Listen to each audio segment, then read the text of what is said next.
अस्सलाम वालेकुम प्यारे बच्चों, आई होप आप सब खैरियत से होंगे। I welcome you all again to our session, जहां हम फिजिक्स के टॉपिक्स को डिस्कस कर रहे थे। और रिसेंटली जो हमने टॉपिक लिया वो है इलेक्ट्रिसिटी। इलेक्ट्रिसिटी में हमने डिस्कस करा वोल्टेज के बारे में, करंट के बारे में, चार्ज के बारे में, और साथ ही हमने डिस्कस करा है प्रिसाइजली ओम्स लॉ के बारे में। डिटेल बहुत सारे क्वेश्चंस अभी नहीं कराए हैं मैंने, जस्ट टॉपिक से एफिलिएटेड जितने भी क्वेश्चंस हैं वो मैं करा रही हूँ। जैसे ये चैप्टर वाइंड अप होता है, I will do a practice session जहाँ पे हम जितने हो सके क्वेश्चंस सॉल्व करेंगे। तो अभी टॉपिक से रिलेटेड जितने भी क्वेश्चंस 10 to 11 मैं सॉल्व करा रही हूँ, ताकि आपका टॉपिक जो है वो रिफ्रेश्ड रह सके। ठीक है, तो ओम्स लॉ के बारे में थोड़ा सा इन्फॉर्मेशन दिया था हमने कि किस तरह voltage directly proportional to current है, किस तरह ये टेम्परेचर कांस्टेंट होने पे जो है रेजिस्टेंस का कांस्टेंट होना बहुत ज़रूरी है, और किस तरह उस ओम्स लॉ को हमने यूज़ किया था, उसकी ग्राफिकल इंटरवेंशन देखा था। अब सिंपली जब हम सर्किट्स बनाते हैं, इलेक्ट्रिक सर्किट्स, तो ये सर्किट्स भी, इनके अंदर जो भी रेजिस्टर्स होते हैं उनको हम कभी सीरीज में कभी पैरेलल में रखते हैं। तो आज का जो हमारा डिटेल्ड डिस्कशन होगा वो होगा about series and parallel resistors, और किस तरह जब आपको एक कंपोनेंट सर्किट कंपोनेंट रेजिस्टेंस निकालने को आता है या फिर इक्विवेलेंट रेजिस्टेंस निकालने को आता है, तो कैसे उस पार्ट को करें, पावर निकालना या फिर एनर्जी निकालना। This will be done in the next of the topics. अभी जितने भी मेरे क्वेश्चंस होंगे या जो भी मेरा कॉन्सेप्ट होगा, it will be completely on the basis कि कैसे आप रेजिस्टर को समझेंगे, वो सीरीज में है या वो पैरेलल में है, और कैसे उसकी इक्विवेलेंट रेजिस्टेंस आप निकालेंगे। Okay, just that, equivalent resistances. तो इलेक्ट्रिक सर्किट हम समझे बेसिक लैंग्वेज में, बहुत सारे कंडक्टिंग एलिमेंट्स लिए, कंडक्टर लिए, एक वोल्टेज सोर्स के साथ उसको जोड़ा, वोल्टेज सोर्स की वजह से करंट आगे बढ़ेगी, और सर्किट में एक स्विच रखा जिसे हम प्लग की कहते हैं। जैसे ही उस स्विच को आप ऑन करेंगे, सर्किट क्लोज होगा और करंट चलने लगेगी। जैसे ही स्विच ऑफ हुआ, सर्किट में ओपनिंग हो जाएगी और वो सर्किट ब्रेक हो जाएगा और फिर करंट नहीं चलेगी, also termed as open circuit. तो सर्किट हम इस तरह देखें, या तो स्विच ऑन या तो स्विच ऑफ। स्विच ऑन अगर आप देख रहे हैं तो हम देख पा रहे हैं यहाँ पे जो ये स्विच है, इसका दूसरा सिंबल कुछ ऐसा है, बीच में डॉट। ठीक है, this is a switched on circuit, closed circuit जिसमें करंट चल रही है, and you could see the lamp is glowing because current चल रही है अक्रॉस द बैटरी। लास्ट, इससे पहले जो लेक्चर करा था वहां हमने ये डिस्कस किया था कि क्यों हम करंट को बैटरी के पॉजिटिव टर्मिनल से लेके फिर नेगेटिव की तरफ लेके आते हैं। कन्वेंशनल एंड एक्चुअल फ्लो के बारे में डिस्कस किया था। Go through that lecture and तब आपको समझ आएगा कि क्यों हम बैटरी के पॉजिटिव टर्मिनल से करंट ले रहे हैं। करेक्ट। दूसरा ये वाला सर्किट जहां मैंने ये जो स्विच है उसको ओपन रखा है, इसको हम कुछ ऐसे, इसको हम जो है switch on without a dot in centre, इस तरह के सिंबल से भी दिखा सकते हैं।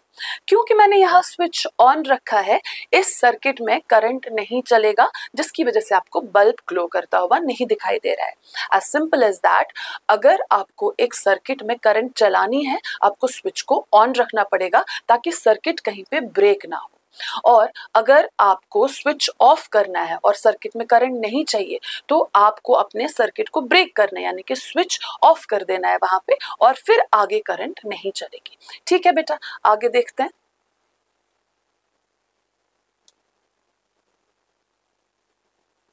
अब ये सर्किट के कुछ सिंबल्स हैं जो कि जब हम नॉर्मल इलेक्ट्रिक सर्किट बनाते हैं वहां पे हम इन कंपोनेंट्स के, ये कुछ सिंबल्स हैं जो इस्तेमाल करते हैं।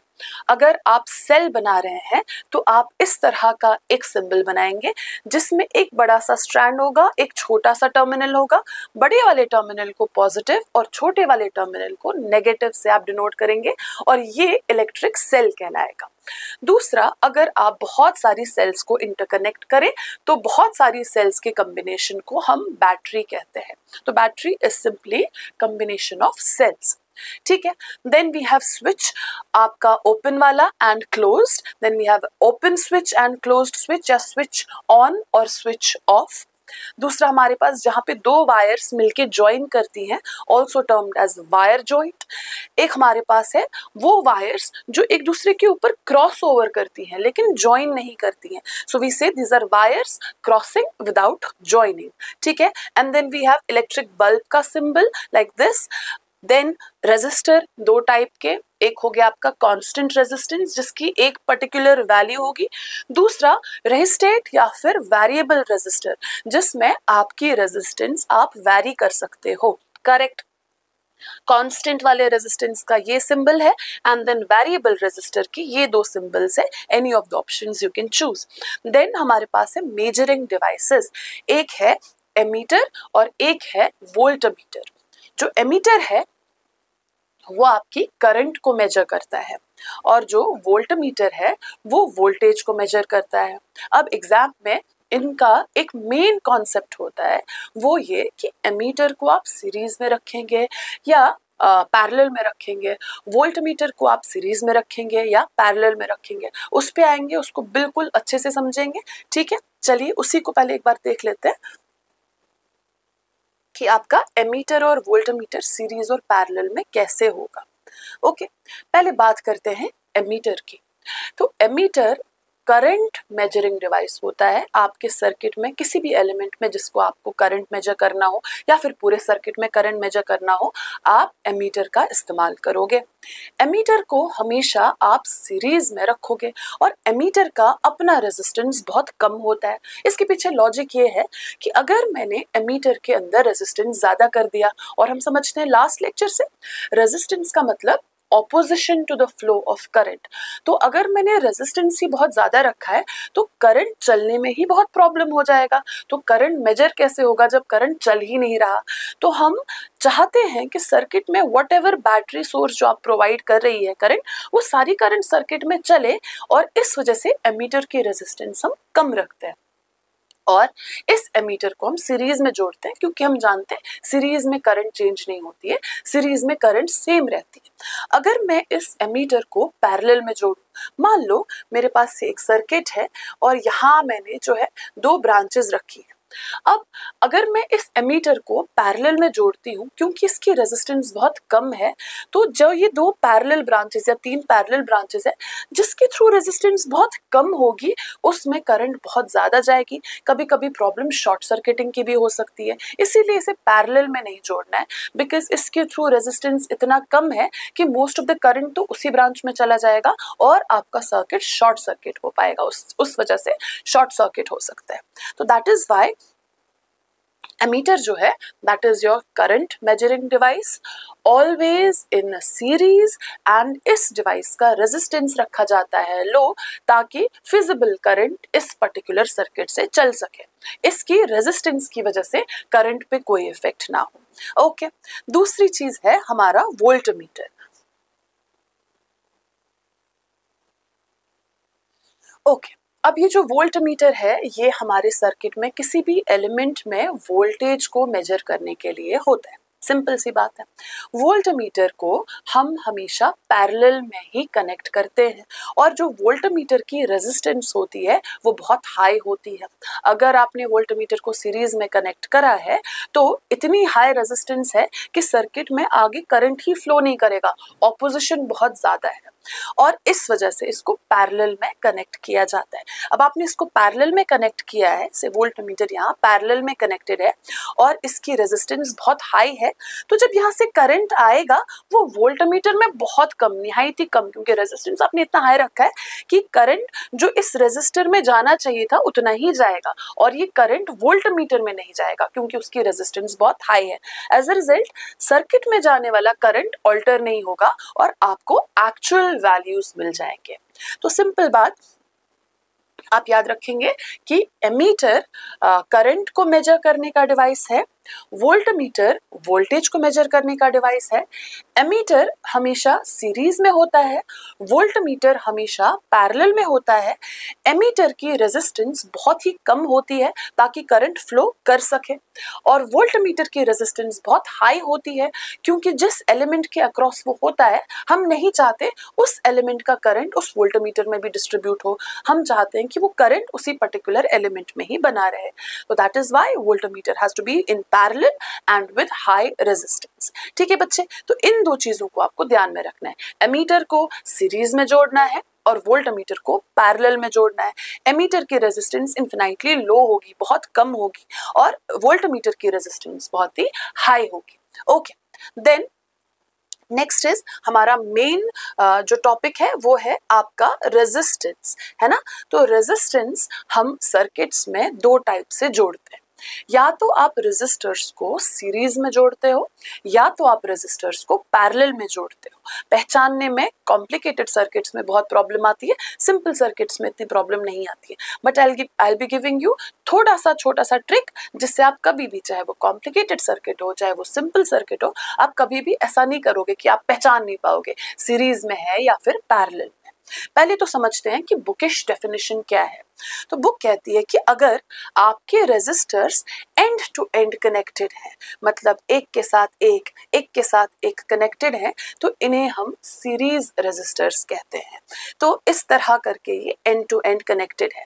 बहुत सारे रेजिस्टर्स है इसलिए मैंने डैश डैश डैश RN लिखा है, मतलब it can be number of resistors, n number of resistors. और जब भी आप रेजिस्टेंसेस इन सीरीज निकालते हैं तो वो हमेशा उसका जो इक्विवेलेंट रेजिस्टेंस होता है या फिर टोटल रेजिस्टेंस होता है वो सम ऑफ द रेजिस्टर्स होता है।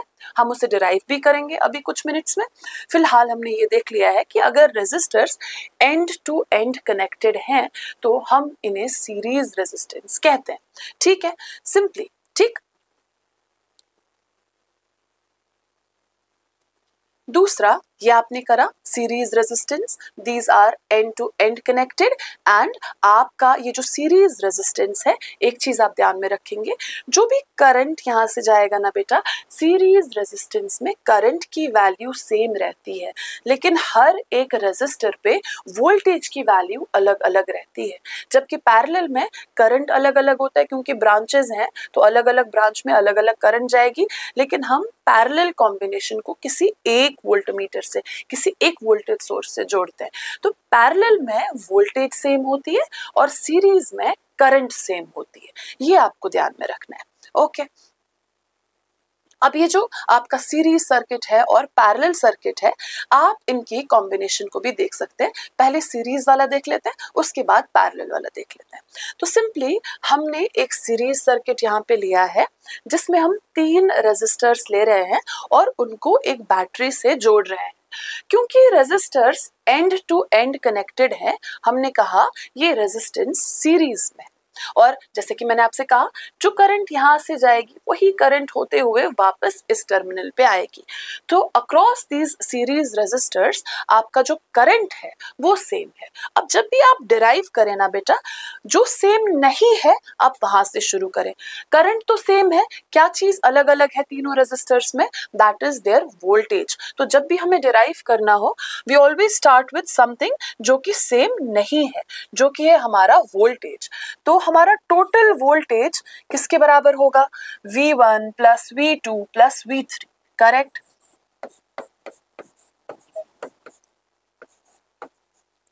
और हम जानते हैं ओम्स लॉ से V is directly proportional to I या फिर V is equal to IR। इसी ओम्स लॉ का हम इस्तेमाल करेंगे, ठीक है?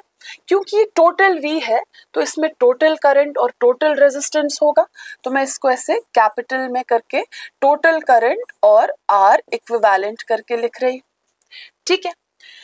V1 के लिए आपका ये IR1 हो जाएगा। I में इसलिए लिख रही हूं क्योंकि तीनों रेजिस्टर्स में करंट सेम है, तो मैं करंट की जगह I सेम लिखूंगी।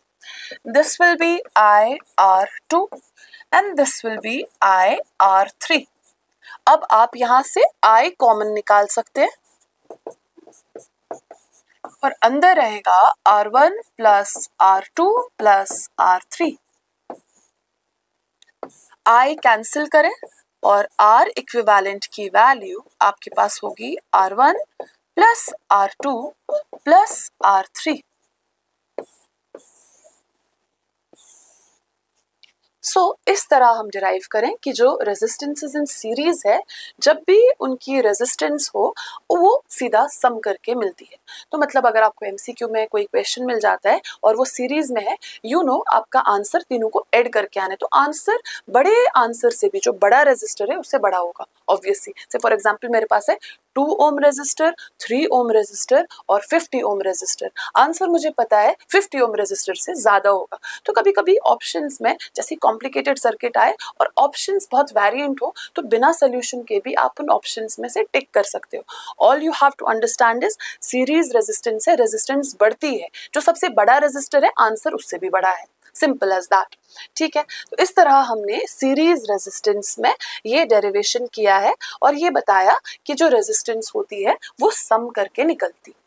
पैरेलल रेजिस्टेंस में हर कोई रेजिस्टर का एक कॉमन पॉइंट होगा। ये ए इन सब की आर्म्स में एक कॉमन पॉइंट है और ये बी भी इन सब की आर्म्स का एक कॉमन पॉइंट है। तो दो पॉइंट्स के बीच में बहुत सारे रेजिस्टर्स हैं जो कि दो कॉमन पॉइंट्स से जुड़े हुए हैं और इन रेजिस्टर्स का जो वोल्टेज है वो सेम है। तो voltage across the parallel resistance remains same, जबकि current across series resistance remains same. ठीक है, अब इसको डिराइव करने के लिए हम देखेंगे कैसे हम इसको डिराइव करेंगे बेटा। अब जैसा मैंने आपसे कहा, जो चीज सेम रहती है उससे आप स्टेप स्टार्ट नहीं करेंगे, जो चीज वैरिंग है वो उससे आप स्टेप स्टार्ट करेंगे। एंड यहाँ पे वैरिंग क्या है, जैसे ही करंट यहाँ जा रही है बेटा तो यहाँ जाएगी I1, यहाँ जाएगी I2 और यहाँ जाएगी I3, क्योंकि ब्रांचेस है, अलग अलग ब्रांच डिपेंडिंग ऑन उसकी रेजिस्टेंस क्या है। जितनी कम रेजिस्टेंस होगी उतनी ज्यादा करंट लेगी, जितनी ज्यादा रेजिस्टेंस होगी उतनी कम करंट लेगी। तो सिमिलरली आपकी जो करंट है वो इन ब्रांचेस में डिवाइड होगी। Now what we are doing is will start our equation using current, क्योंकि वही है जो वैरी कर रहा है।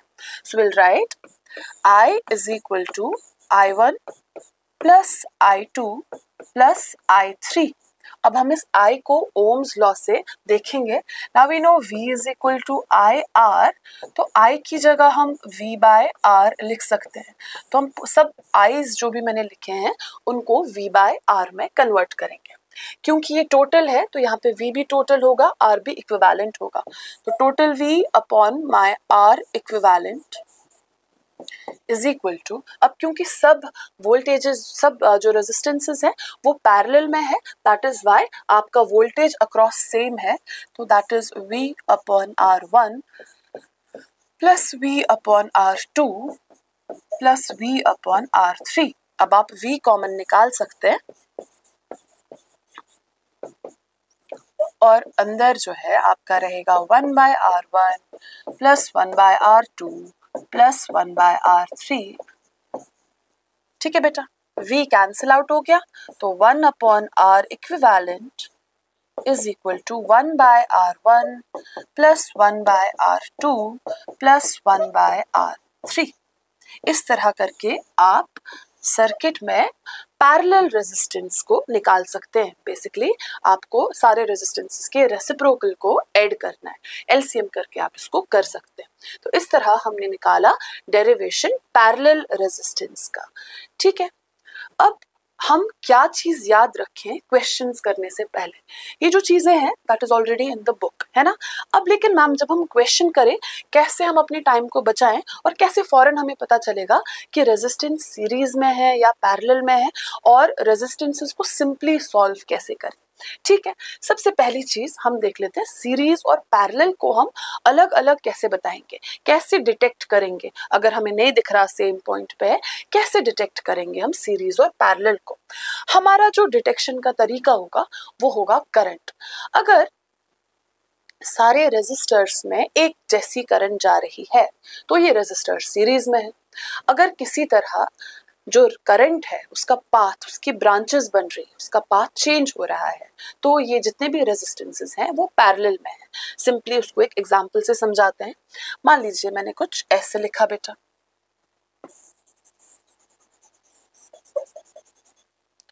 और यहां से करंट जा रही है। अब आप समझ पा रहे हो, जो करंट यहां से गई वही करंट यहाँ से भी जा रही है। अब जो करंट यहाँ से गई वही करंट यहाँ से भी जा रही है। तो करंट थ्रू आउट सेम रह रही है। अगर आपकी करंट डिवाइड नहीं हो रही है तो वो सर्किट सीरीज सर्किट है। ठीक है, और अगर आपकी करंट डिवाइड हो रही है तो वो सर्किट सीरीज नहीं है, पैरेलल है। समझते हैं इसको कैसे।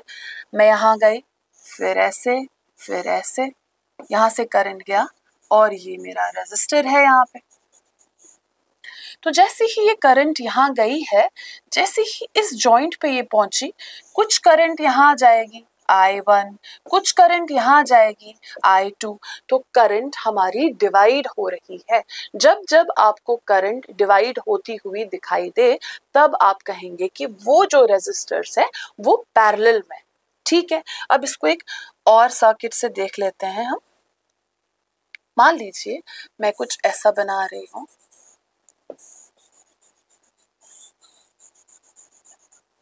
और करंट यहाँ से जा रही है, यह पॉइंट ए जहां से करंट गई, और यहाँ बी से बाहर निकल रही है करंट। ठीक है, तो जॉइंट ए और जॉइंट बी, और मैं आपसे पूछ रही हूँ बताइए इसकी इक्विवेलेंट रेजिस्टेंस क्या है अगर ये R1, R2 और R3। अब दूर से हमें समझ नहीं आ रहा, तीनों सीरीज जैसे दिख रहे हैं। अब हम कैसे इसको समझेंगे करंट की बेसिस पे, क्योंकि करंट ए से आई है तो ये हमारा पहला जॉइंट बना। अब देखें तो इस जॉइंट पे दो ब्रांचेस हैं, है ना। तो ये दो ब्रांचेस जो है हमारी, कुछ करंट आपकी यहां जा रही है बेटा,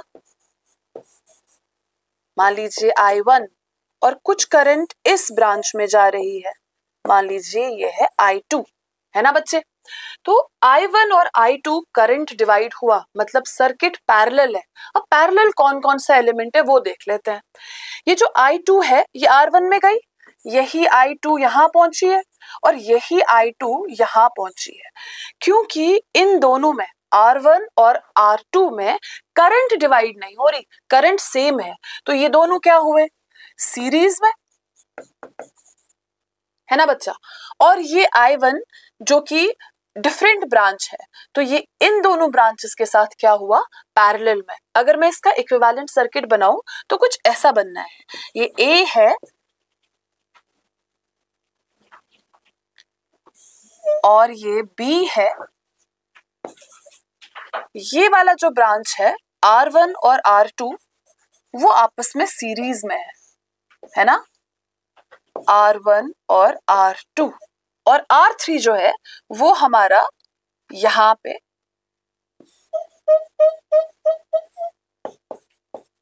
कुछ इस तरह दिख रहा है हमें ये सर्किट, जिसमें R1 और R2 में सेम करंट जा रही है, इसलिए मैंने उनको सीरीज में रखा, और उन दोनों को R3 के साथ पैरेलल में इसलिए रखा है क्योंकि जॉइंट A पे करंट डिवाइड हो रही है। तो whenever you see current divide हो रही है, आप पैरेलल सर्किट में जा रहे हो। अगर करंट सेम रह रही है तो आप सीरीज सर्किट में हो। तो ये तरीका है पहचानने का, आप सीरीज में हो कि आप पैरेलल में हो।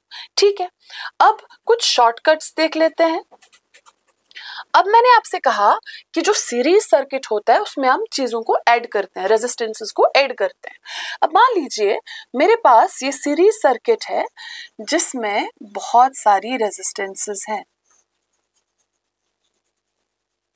और ये सारी जो है 50 ओम की है।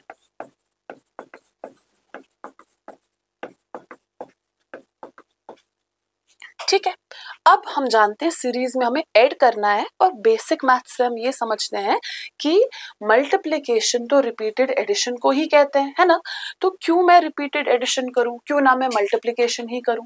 तो मल्टीप्लिकेशन करके भी आप इसका आंसर निकाल सकते हैं, but it is available, it is viable only जब आपके रेजिस्टेंसेस सेम होंगे। तो अगर हमारे बहुत सारे रेजिस्टेंसेस हैं और सारे सेम है, और हमें इक्विवेलेंट रेजिस्टेंस निकालना है वो भी सीरीज में, तो हम मल्टीप्लाई करेंगे। तो R इक्विवेलेंट जो होगा हमारा, हम नंबर ऑफ रेजिस्टेंसेस गिनेंगे, 1 2 3 4 कितने भी हैं, मल्टीप्लाइड बाय एक रेजिस्टर की कितनी वैल्यू है वो वहां पे लिख लेंगे। अभी यहाँ पे कितने हैं, 1 2 3 4 5 6, तो 6 into 50। ठीक है, that will be your 300 ohms. तो आप जब भी आपसे, अब ये मैम हम ऐसे प्लस करके भी करते हैं, से फॉर एग्जांपल मैं कहती you have 150 resistors of 50 ohm resistance each. अब आप 150 को बार बार ऐड थोड़ी करोगे, सिंपल सी बात है, बेसिक मैथ्स है। हम क्यों एडिशन करें, बिकॉज रिपीटेड एडिशन तो मल्टीप्लिकेशन ही है। Let's go with multiplication. तो सीरीज में अगर सिर्फ और सिर्फ the condition applied is you have same resistors. Series में अगर आपके पास सेम रेजिस्टर्स हैं और आपके पास ये सीरीज कॉम्बिनेशन है तो जस्ट आप काउंट करिए नंबर, या तो आपको नंबर गिवन होगा या तो आपको काउंट करना है नंबर, एंड देन उस नंबर के साथ एक रेजिस्टर को मल्टीप्लाई करिए, आपका आर इक्विवेलेंट आ जाएगा. Hope that understood, that you understood. ठीक है, आगे देख लेते हैं पैरेलल के लिए. अब पैरेलल रेजिस्टेंस जब होती है, से फॉर एग्जांपल मेरे पास दो पैरेलल रेजिस्टर्स है ऐसे, और ये हमारा जो है 10 ओम का है और ये जो है हमारा 20 ओम का रेजिस्टर है, और हम जानते हैं कि हमें 1/R इक्विवेलेंट निकालना है. तो आप कर सकते हैं इसको 1/10 फिर प्लस 1/20, फिर आप एलसीएम निकालेंगे, वो हो जाएगा 2 + 1, ये हो जाएगा 3/20. लेकिन ये आपका आर इक्विवेलेंट नहीं है, कि अभी भी रेसिप्रोकल ही है. तो आर इक्विवेलेंट करने के लिए आपको करना पड़ेगा 20/3 ओम्स. ये तो हो गया बेसिक तरीका इसको करने का. अब क्योंकि आप क्लास 10th में हैं और ज्यादा से ज्यादा हमें दो रेजिस्टर्स पैरेलल में दिख रहे हैं, बहुत कम आपको 3 या 4 या 5 रेजिस्टर्स पैरेलल में दिख रहे हैं, तो दो का एक सिंपल तरीका है करने का. क्यों हम इसको ऐसे कर रहे हैं, हम डायरेक्टली क्या करें, आर इक्विवेलेंट के लिए हम इन दोनों रेजिस्टर्स को ऊपर मल्टीप्लाई कर लें और नीचे जो है ऐड कर लें. आए यहीं से रहा है एलसीएम से ही, लेकिन एक दो स्टेप कट करके आप डायरेक्टली ऐसे करें. तो मैं इसको डायरेक्टली करूं, R equivalent is equal to, दोनों को मल्टीप्लाई किया, ऊपर लिखा, दोनों को ऐड किया, 20 + 10 इज 30. तो ये हो गया हमारा 200/30, 0 0 कट गया, 20/3. तो अगर आपके पास दो रेजिस्टर्स है तो आप डायरेक्टली बिना एलसीएम के सॉल्व करें, उनको ऊपर मल्टीप्लाई करें और नीचे ऐड करें. ठीक है, ऊपर मल्टीप्लिकेशन नीचे ऐड. 3 में भी आप ऐसे कर सकते हैं, लेकिन 3 में much more convenient is LCM करना, वरना आपको करना पड़ेगा R1 R2 R3 और नीचे दो का ग्रुप बनाना पड़ेगा, R1 R2 plus R2 R3 plus R1 R3 R1.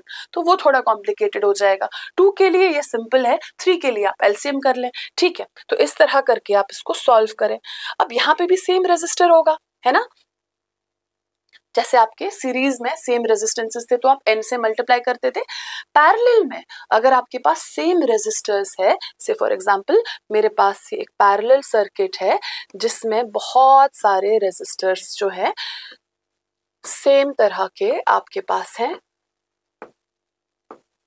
ये है 50 50 50 50 50. अब मुझे एलसीएम निकालने की जरूरत नहीं है, 1/50 + 1/50. अब क्या करेंगे, जब भी सेम रेजिस्टर्स हो आप उन रेजिस्टर्स में से एक वैल्यू लिखेंगे, 50 अपॉन डिवाइड करना है और देखेंगे नंबर क्या है, नंबर से आप डिवाइड करेंगे 1 2 3 4 5. तो R/5, R की वैल्यू है 50, 50/5, ये आपकी रेजिस्टेंस 10 ओम की हो गई. तो अगर पैरेलल सर्किट है और पैरेलल सर्किट में सेम रेजिस्टर्स हैं तो आप नंबर से डिवाइड करिए, जितना भी नंबर है एक रेजिस्टर को उससे डिवाइड करिए. तो सीरीज में हम मल्टीप्लाई कर रहे हैं n से और पैरेलल में हम डिवाइड कर रहे हैं n से. Simple as that. एक छोटा सा तरीका है जो कि आपको बार बार दिखता है, दो रेजिस्टर्स और दोनों की वैल्यू सेम, 10 ओम 10 ओम, है ना, दोनों सेम है. तो R/n से क्या हो जाएगा, ये 10/2 यानी कि 5 ओम. तो आप मेरी बात हमेशा याद रखें, छोटे छोटे क्वेश्चंस में आपके लिए बहुत हैंडी होगा. अगर दो रेजिस्टर हैं और दोनों सेम हैं और दोनों पैरेलल हैं, आंसर आधा है. फॉर एग्जांपल मेरे पास है 100 ओम के रेजिस्टर्स पैरेलल में, आंसर 50 है. मेरे पास है 1000 ओम के रेजिस्टर्स, आंसर 500 है. लेकिन जब ये पैरेलल में है, ठीक है, तो 2 के लिए आप हाफ कर देंगे आंसर को. ओके, तो ये कुछ चीजें हैं बेसिक्स जो आप ध्यान में रखेंगे जब आप क्वेश्चंस को सॉल्व करेंगे, कि सीरीज में करंट सेम रहता है, पैरेलल को देखने के लिए करंट का पाथ डिवाइड करता है. अगर सेम रेजिस्टर है तो n से मल्टीप्लाई करेंगे सीरीज में, अगर पैरेलल में सेम रेजिस्टर है तो n से डिवाइड करेंगे, अगर दो रेजिस्टर्स हैं तो ऊपर मल्टीप्लाई और नीचे ऐड कर देंगे, अगर दोनों रेजिस्टर्स सेम है तो आंसर को हाफ कर देंगे. एक और बात, जैसे मैंने कहा सीरीज रेजिस्टेंस में आंसर सबसे बड़े रेजिस्टर से भी बड़ा होगा। से फॉर एग्जांपल मेरे पास ये सीरीज रेजिस्टेंस है, अब मुझे नहीं करना सॉल्व, ऑप्शंस में बहुत ही वैरिंग आंसर्स है, 50 ohms, 100 ohms and 150 ohms, and options हैं आपके पास 50, 100, then we have 300, then we have none of them। तो बिना सॉल्व करे भी हम देखें सबसे बड़ा कौन सा है, 150। आंसर ऑब्वियसली 150 से बड़ा होगा।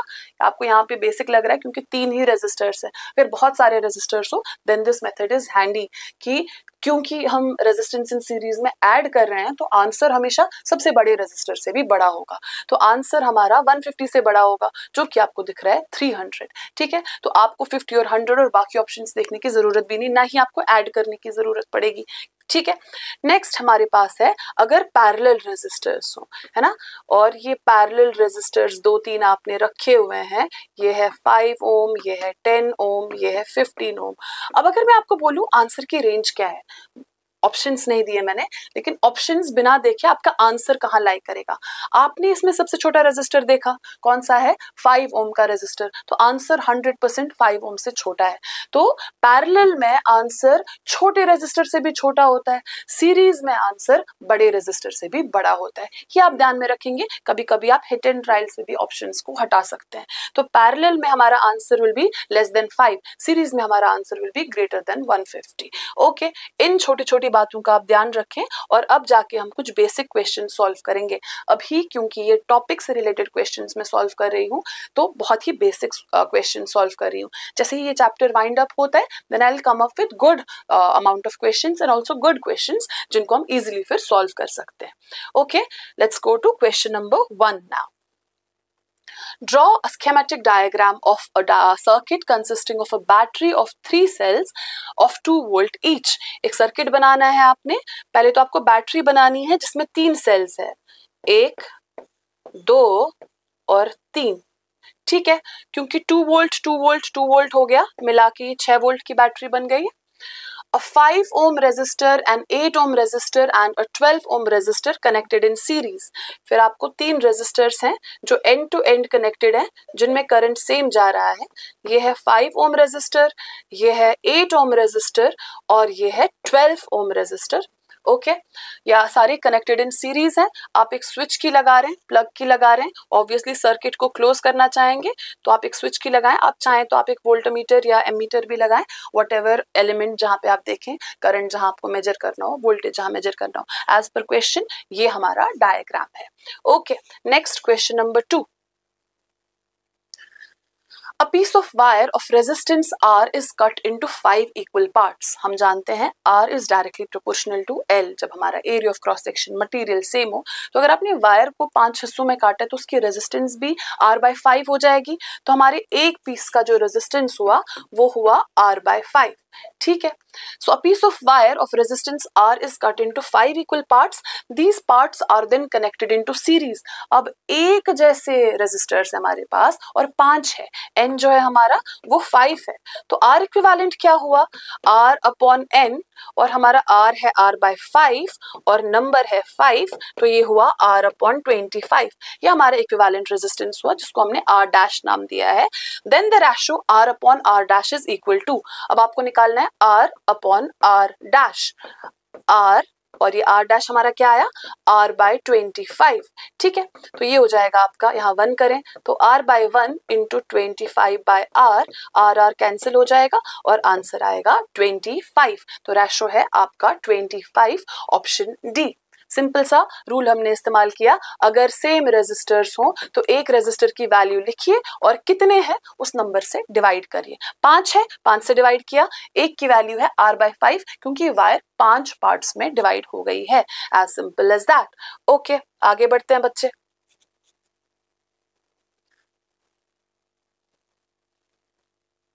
If n resistors each of resistance R, हमारे पास रेजिस्टर्स है सेम रेजिस्टेंस के, बहुत सारे रेजिस्टर्स और सबकी रेजिस्टेंस है R, और ये हमारे पास अप टू n वैल्यूज हैं। What is the equivalent resistance, तो एक वैल्यू ले लीजिए, है ना, and these are connected in parallel, parallel में हम करते हैं डिवाइड, तो जितने भी हैं उससे डिवाइड करेंगे, तो R/N is your answer which is option A. ठीक है, तो क्या है आपके एक रेजिस्टर का वैल्यू, वो आएगा ऊपर न्यूमरेटर पे। कितने हैं आपके रेजिस्टर्स, क्योंकि n है तो आपने n से डिवाइड किया है, can be any number. Okay, question number 4, these resistances, sorry, 3 resistances of 10 ohm, 15 ohm, 30 ohm are connected in parallel. The equivalent resistor will be. मैं सिर्फ resistance element दिखा रही हूँ, circuit बना के नहीं दिखा रही हूँ, because I'm more concerned about what is equivalent resistance.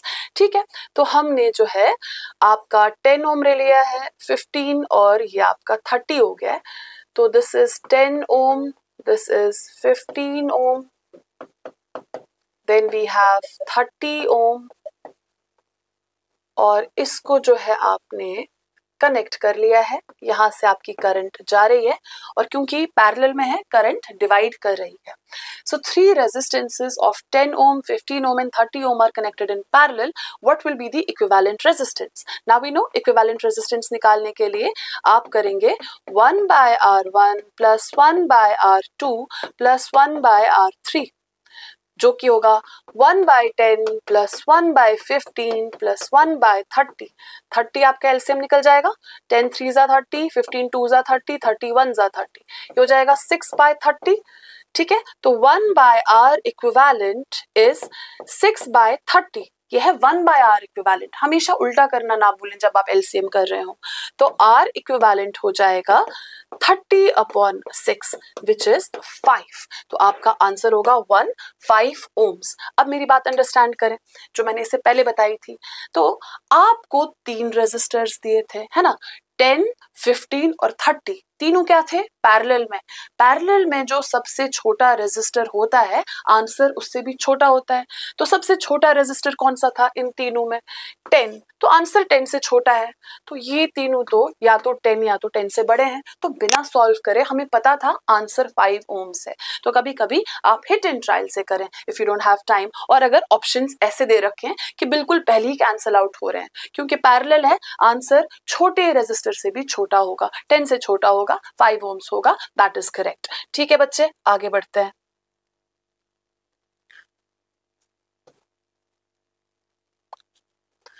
Resistances of 20, 30 and 60 ohms are connected in parallel and the combination is connected in series with 10 ohm resistance. ठीक है, बना लेते हैं इसको। The equivalent resistance is, तो आपके पास है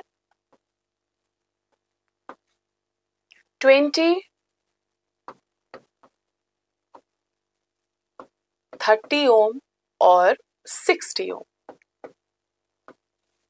ये तीनों पैरेलल में है, 20, 30, 60 parallel and the combination is connected in series with 10, और ये कॉम्बिनेशन 10 ohms के साथ सीरीज में है। जो करंट यहाँ गई, 3 ब्रांचेस में डिवाइड हुई, वो तीनों ब्रांचेस से सेम करंट होके यहाँ आई, तो यहाँ जो करंट है वो यहाँ है, इस वजह से ये सीरीज में है। ठीक है, okay, the equivalent resistance will be equal to, पहले इसका निकालें, तो 1/20, 1/30, 1/60, हमारा 1/R इक्विवेलेंट हो गया, ये आपका 60 आ गया, 23 जा 32 जा 61 जा, तो 1/R equivalent is 6/60 which is 1/10, तो R इक्विवेलेंट जो हमारा है वो 10 हो गया है, 10 ohms। तो इसकी जगह आप लिख सकते हैं 10, समझते हैं हम, सबसे छोटा था 20, तो आंसर 20 से छोटा होना था, और यहाँ ये 10 आपका जो है सीरीज में, और 10 और 10 मिलके हो गए 20, R1 प्लस R2 सीरीज में आप ऐड करेंगे, तो R इक्विवेलेंट हो जाएगा R1 प्लस R2। यहाँ जब भी 1/10 आए वो 1/R इक्विवेलेंट है, उसको कन्वर्ट करना है, उल्टा करना है, तब जाके आपका आंसर आएगा। कभी कभी आप उसको उलटना भूल जाते हैं फिर। ठीक है, तो this is how you do it. Next question,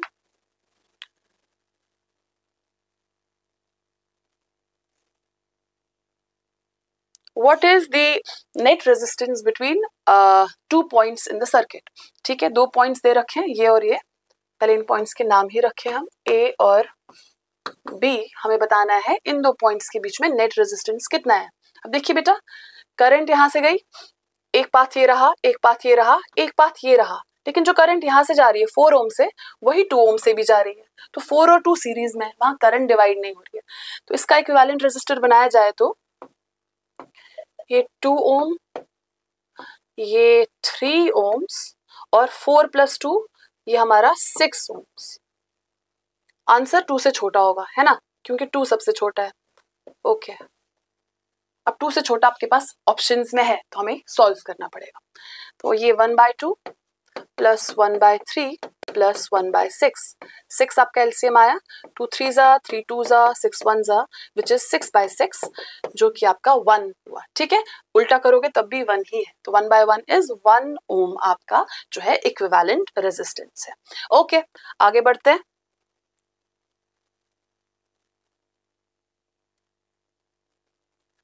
calculate the equivalent resistance of the following circuit. इस पर्टिकुलर सर्किट का इक्विवेलेंट रेजिस्टेंस कैलकुलेट करिए। देखिए कैसे पता कर रहे हैं कौन सीरीज में है कौन पैरेलल में है।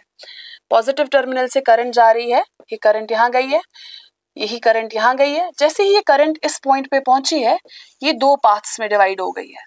तो ये वाले पाथ पे जितने भी है वो सीरीज में है, और इसके आंसर के साथ ये वाला आंसर पैरेलल में है। तो पहले तो मैं इक्विवेलेंट सर्किट बनाऊं, तो ये 10 ओम का रेजिस्टर है, ठीक है, फिर ये दोनों सीरीज में है, तो इनकी जगह मैं 10 + 10 यानी कि 20 लिख सकती हूँ। फिर ऊपर जाके ये एक पैरेलल में है, ये 20 लिख सकती हूँ, और ये यहाँ पे आपका 20 ओम्स हो गया।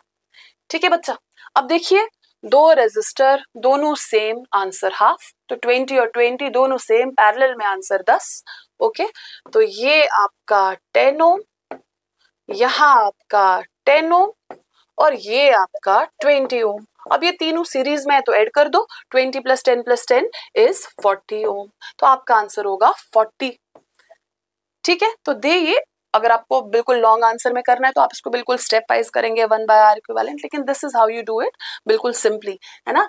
जब भी आपको 2 रेजिस्टर्स दोनों पैरेलल में और इक्वल दिखे तो हाफ कर दो, और जब भी आपको सेम करंट जाता हुआ दिखे तो सीरीज में, जब भी करंट डिवाइड होता हुआ दिखे तो पैरेलल में है। सिंपल सी बात है। ठीक है, आगे बढ़ते हैं बेटा।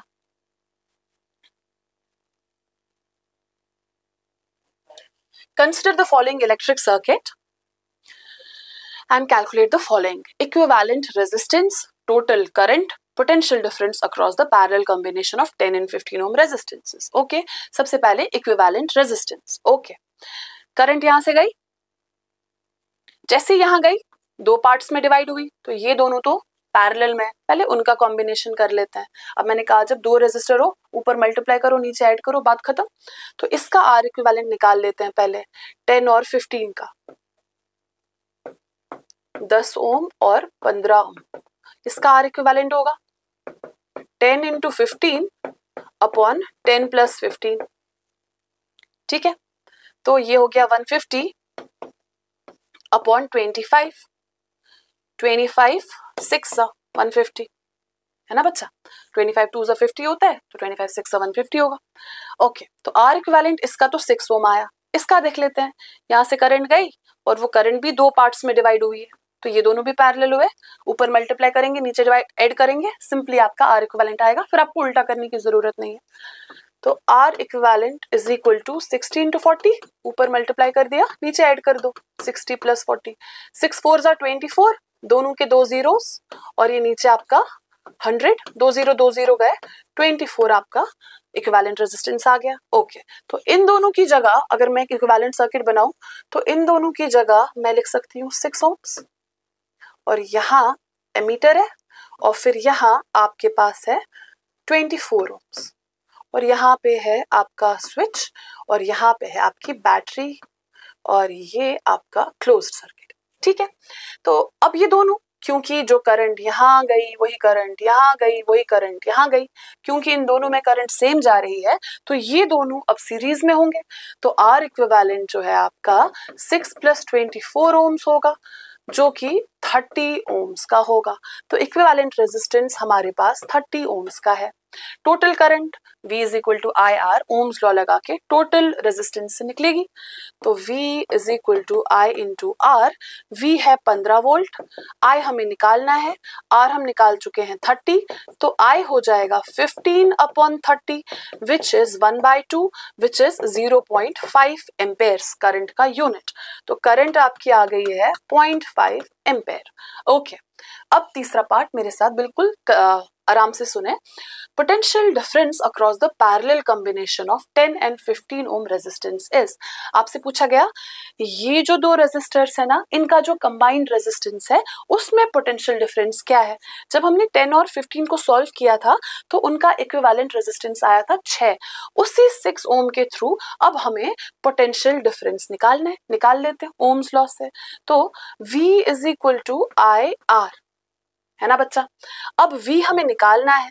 अब समझिए करंट यहां से कितनी गई थी 0.5 एम्पेयर।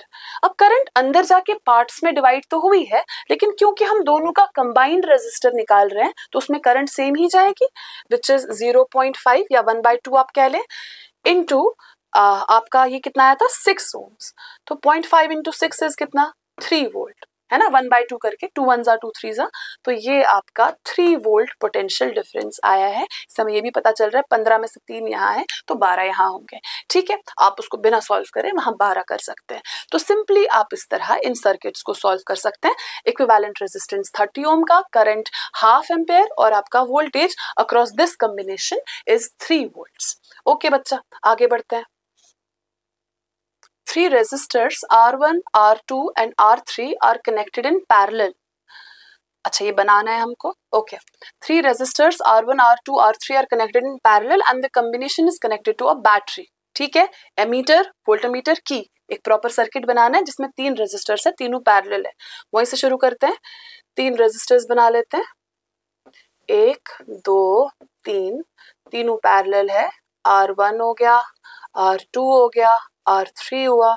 इसको ऐसे कनेक्ट करते हैं एक पर्टिकुलर पॉइंट से, तो दोनों के जो हेड एंड टेल्स है वो एक जॉइंट से, एक पॉइंट से कनेक्टेड है। ए बी नाम रख लेते हैं इसका, क्योंकि रेजिस्टेंस अगर पैरेलल हो तो वोल्टमीटर जो है वो आप यहाँ लगाएंगे क्योंकि सेम वोल्टेज होगी तीनों में। फिर करंट तभी आ पाएगा जब कोई बैटरी सोर्स होगा। तो बैटरी सोर्स आप लगा रहे हैं, वैल्यू नहीं दे रखी है कितनी, तो आप अपनी मर्जी से सेल या battery whatever you want to, cell है या बैटरी है, कनेक्टेड टू अ बैटरी। ठीक है, तो कॉम्बिनेशन ऑफ सेल्स आप करेंगे। यहाँ पे मैंने 3 सेल्स जोड़ दिए। देन वी हैव स्विच की, आपने लगा दिया है। आप चाहें तो यहाँ लगाएं, यहाँ लगाएं, मैं यहाँ लगा लेती हूँ उसको। ठीक है, और यहाँ से फिर इसको हटा के यहाँ पे आप कनेक्ट करें, एक अमीटर लगाएं। ठीक है, तो करंट यहाँ से जा रही है बेटा, और ये करंट यहाँ जाएगी जब, तो यहाँ जाएगी I1, यहाँ जाएगी I2, यहाँ जाएगी I3 एंड सो ऑन। इस तरह आप करके इस सर्किट को बना सकते हैं। आप अपने हिसाब से बनाएं, बैटरी ऊपर, आप रेजिस्टर्स नीचे कर सकते हैं। Okay, calculate the equivalent resistance of the following network. इस नेटवर्क का इक्विवेलेंट रेजिस्टेंस बताइए। अब करंट ए से निकली, फिर उसके बाद करंट यहाँ जॉइंट सी पे डिवाइड हुई है, तो मतलब ये और ये आपस में क्या हुए, पैरेलल हुए। पैरेलल है और दोनों का वैल्यू सेम है, 10 और 10, तो आंसर 5 होगा। तो ये आपका 5, इन दोनों का इक्विवेलेंट 5 और यहाँ आने वाला 5, तो 5 5 और 5 ओम्स का, क्योंकि तीनों सीरीज में ऐड करेंगे आंसर होगा 15 ओम्स। ठीक है, सिंपल सा सवाल है।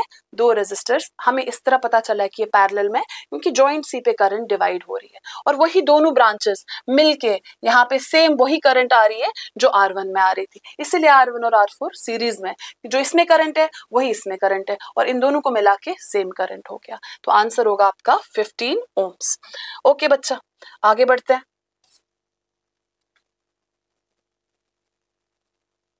Question number 10. In the given circuit, determine the value of total resistance of the circuit, पहले इक्विवेलेंट रेजिस्टेंस पता करें, आप भी जल्दी से करें इसको।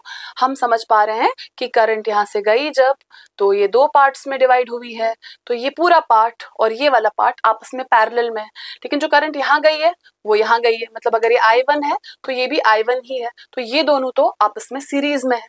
तो अगर मैं इक्विवेलेंट सर्किट बनाऊं तो ये दोनों क्योंकि सीरीज में है, ऐड करेंगे, 50 + 10 = 60 ohms ऊपर आ जाएगा, और नीचे हमारा 30 ohms है। 60 और 30 में आंसर छोटा 30 है, आंसर 30 से कम होगा, है ना।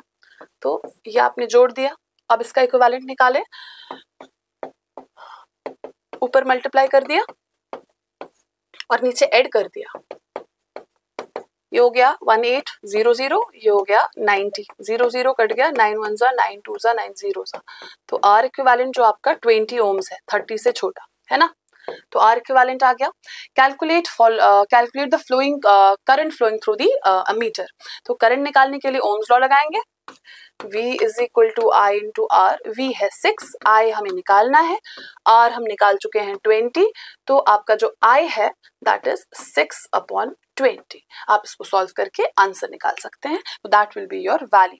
V = IR, V की वैल्यू रखी है 6, करंट हमें निकालना है, और R जो आपका टोटल आया है दैट इज 20, I जो आएगा दैट इज 6/20 एम्पेयर्स। आप इसको कैलकुलेट करके निकाल सकते हैं आंसर, या फिर ऐसे फ्रैक्शन में रख के 6/20 एम्पेयर्स आप लिख सकते हैं। ठीक है, नेक्स्ट क्वेश्चन बच्चे। ये कुछ बेसिक क्वेश्चंस थे, अब हम थोड़ा सा इंटरमीडिएट लेवल पे आ गए हैं, क्वेश्चन नंबर 11 में। इस तरह के क्वेश्चंस हम और भी डिस्कस करेंगे जब ये चैप्टर वाइंड अप होगा, क्योंकि तब हमने पावर भी किया होगा, तब आप सर्किट में अलग अलग एलिमेंट्स में कितना रेजिस्टेंस है, पावर किस में ज्यादा जा रहा है, पावर का कौन सा फॉर्मूला इस्तेमाल करना है, तब आप उसको सिंप्लीफाई कर सकते हैं, ईजिली अंडरस्टैंड कर सकते हैं। अभी इस लॉजिक से हम सिर्फ इतना समझाना चाह रहे थे कि कैसे आपको पता चल रहा है कि वोल्टेज आपका रेजिस्टेंस सीरीज में है या पैरेलल में। ठीक है, तो अब यहाँ देख लें, आपको इक्विवेलेंट रेजिस्टेंस चाहिए, और हम देख पा रहे हैं जो पॉइंट ए है ना, ये वाला पॉइंट, मान लें अगर ये भी पॉइंट ए ही है ना, क्योंकि यहाँ पे कोई रेजिस्टर है नहीं। अब जब आप इस लाइन को देख रहे हो ना बेटा, ये वाली, तो इसमें तो कोई रेजिस्टर है नहीं, तो पॉइंट ए और डी एक ही वोल्टेज पे है, पोटेंशियल इनका सेम है, तो आप पॉइंट ए यहाँ कॉपी कर सकते हो क्योंकि बीच में रेजिस्टर नहीं है। ओके, सिंपली आप ये पॉइंट बी यहाँ लिख सकते हो, और इस पॉइंट बी और सी के बीच में भी कोई रेजिस्टर नहीं है, तो आप इन दोनों को कोइंसाइड करा के इसको भी जो है बी लिख सकते हो। अब आपसे पूछा गया है a equivalent resistance between A and B. अब आपसे पूछा गया है ए और बी के बीच में इक्विवेलेंट रेजिस्टेंस, तो ए आपने यहाँ लिखा है, बी आपने यहाँ लिखा है। अब देखते हैं ए और बी के बीच में कौन कौन से रेजिस्टर आते हैं। पहला 3 ओम ए और बी के बीच में,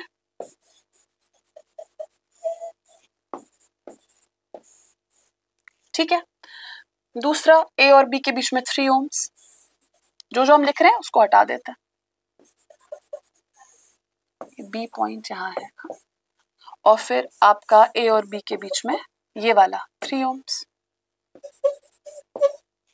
तो हमारा रेजिस्टर कुछ ऐसा है, 1 2 3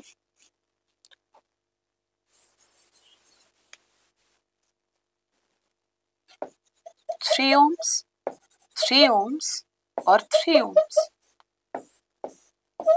और तीनों पैरेलल में सेम है और पैरेलल में है, तो नंबर से डिवाइड कर दो, R/N लगा लो, R है 3, नंबर है 1 2 3, तो आंसर होगा 1 ओम। ठीक है, तो जब भी आपको ऐसा सर्किट मिले जिसमें एक टर्मिनल, एक कंडक्टिंग एलिमेंट ऐसा है जिसमें कि रेजिस्टर है ही नहीं, तो आप उस एलिमेंट के पॉइंट्स को कोइंसाइड कर सकते हो, क्योंकि वो सेम पोटेंशियल पे है, और आप उन पॉइंट्स को एक जैसा लिख सकते हो और उसको सॉल्व कर सकते हो। ठीक है, थैंक यू सो मच बेटा।